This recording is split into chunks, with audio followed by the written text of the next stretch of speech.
بسم اللہ الرحمن الرحیم۔ شب بارات یعنی 15 شعبان کی رات جو اس برس کل منگل اور بدھ کی درمیانی شب ہوگی، مغفرت، رحمت اور بخشش کی مبارک رات ہے۔ اس رات کا حدیث مبارکہ میں اہم مقام بیان فرمایا گیا ہے۔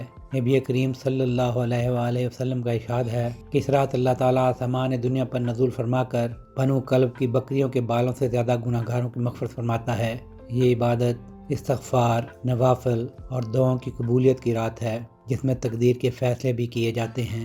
اس رات کو قرآن حکیم میں لیلۃ المبارکہ اور احادیث مبارکہ میں لیلۃ النصف من شعبان کا نام دیا گیا ہے۔ اس رات کو برات یعنی نجات سے تعبیر کرنے کی وجہ سے اس کا نام شب بارات ہے۔ اس رات اللہ تعالیٰ اپنی بے پایہ رحمت اور خاص فضل و کرم سے لا تعداد گناہ گاروں کو دوزخ کے عذاب سے چھٹکارا اور نجات عطا فرماتا ہے۔ شب برات کی فضیلت کے بارے میں بہت سے صحابہ کرام رضوان اللہ علیہم اجمعین سے احادیث مروی ہیں، مگر ان میں نمایاں حضرت ابوبکر صدیق، حضرت علی المرتضیٰ، ام المومنین حضرت عائشہ صدیقہ، حضرت عبداللہ بن عمر بن العاص، حضرت معاذ بن جبل، حضرت ابو ہریرہ اور حضرت ابو موسیٰ اشعری رضوان اللہ علیہم اجمعین وغیرہ کے نام ہیں۔ شب بارات کی فضیلت اس بات سے بھی ثابت ہوتی ہے کہ شروع سے ہی صحابہ کرام رضوان اللہ علیہم اجمعین، تابعین و تبع تابعین نے شب بارات کا تذکرہ کیا ہے، اور تمام ائمہ حدیث بمشمول صحیح ستہ نے اپنی کتب حدیث میں باب ما جاء فی لیلۃ النصف من شعبان یعنی شعبان کی 15ویں رات کے عنوان سے مستقل باب بھی قائم کیے ہیں۔ چنانچہ حدیث مبارکہ کی روشنی میں